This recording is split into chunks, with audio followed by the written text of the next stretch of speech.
जय श्री महाकाल। जैसा कि आप लोग जानते हो कि हर साधक शिव जी की कृपा प्राप्त करने में सदैव तत्पर रहता है।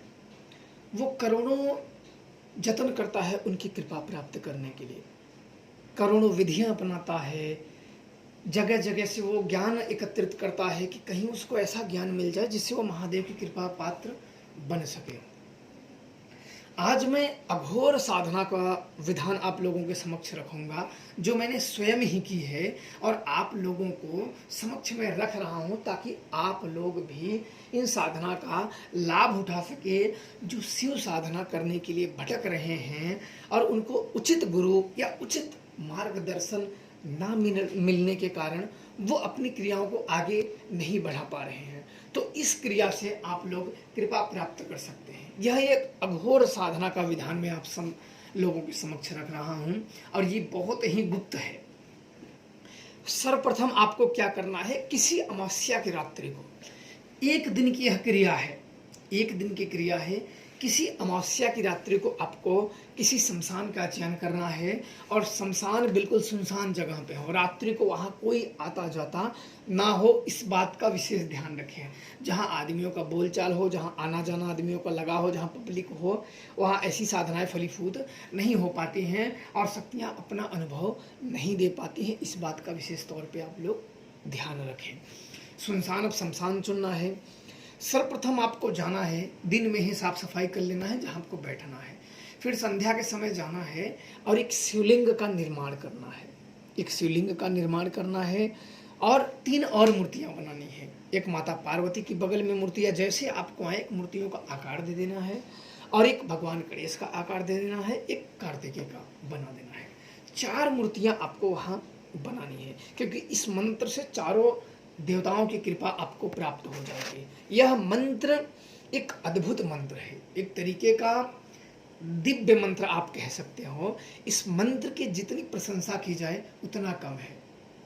मैं क्या, हम जैसे करोड़ों लोग इस मंत्र की प्रशंसा करें तो छोटी मुंह बड़ी बात। एक होता है ना कि ऐसे मंत्रों को, ये गुरु शिष्य परंपरा द्वारा मंत्र चलते हैं, एक ऐसे मंत्र होते हैं कि हम इनका क्या बखान करें, सूर्य को दीपक दिखाने के समान है। ये गुरु शिष्य परंपरा के द्वारा ही मुझे मंत्र प्राप्त हुआ है और आज मैं आप लोगों के समक्ष इस मंत्र का, इस विधानों का रख रहा हूं ताकि आप लोग भी जो शिव साधना से, शिव की कृपा से वंचित हैं, वो प्राप्त कर लें। क्यों भटक रहे हो, क्यों जगह जगह ठोकरे खा रहे हो, क्यों जगह जगह यहाँ वहाँ भटक रहे हो, स्वयं ही आप करें। इनके लिए शिवलिंग का निर्माण करने के बाद उनको पंचोपचार पूजन करें। पूजन करने के बाद उनको 5 प्रकार के फल अर्पण करें, माला फूल चढ़ाएं, उनका धूप दीप जलाएं और 4 घी के दीपक जलाएं। एक भगवान शिव के लिए, एक माता पार्वती के लिए, एक भगवान गणेश के लिए, एक भगवान कार्तिकेय के लिए। 4 दीपक जलाएं और दीपक जलाने के बाद पूरी रात इस मंत्रों का जप करें। मंत्र है, शमशान के राजा पर्वतवासी, पार्वती तेरे दरस की प्यासी, गणपति मोदक भेंट चढ़ाऊं, कार्तिकेय को शीश नवाऊं, भूत भावन महादेव दुहाई, कृपा करो शिव शंकर आई। कि हे भूत भावन महादेव, आपको दुहाई है और कृपा करो, हे शंकर भगवान आके कृपा करो। यह मंत्र गुरु शिष्य परंपरा द्वारा प्राप्त है और यह मंत्र आज तक गुप्त है। आज आप लोगों के समक्ष रख रहा हूँ, कई लोगों के कहने के बाद मैं आप लोगों के समक्ष रख रहा हूँ कि मंत्र साधनाएं आप लोग कर लें, उनकी कृपा प्राप्त कर लें। मैं स्वयं ही इन मंत्रों का जाप कर रहा हूँ, गुरु द्वारा ये मंत्र बताया कि मैं स्वयं ही इस मंत्रों का जाप करता हूँ और आज मैं आप लोगों के समक्ष रख रहा हूँ।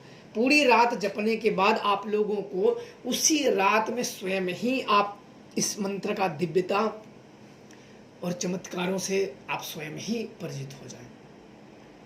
गुरु पूजा अवश्य कर लें, गणेश पूजा कर लें और अपनी सुरक्षा अवश्य कर लें। सुरक्षा, जप काल में सुरक्षा घेरे से बाहर किसी भी कीमत पे ना निकले। कई प्रेत शक्तियाँ होती हैं जो साधक को क्षति पहुंचाने का प्रयास करती हैं, इसलिए किसी भी हालत में सुरक्षा घेरे से बाहर ना निकले। घेरे के बाहर कुछ भी हो, कई माया दिखाई देंगी, कई चलचित्र होंगे, कई ऐसे डरावने अनुभव होंगे, पर डरना नहीं है, बिल्कुल हिम्मत से जप करना है।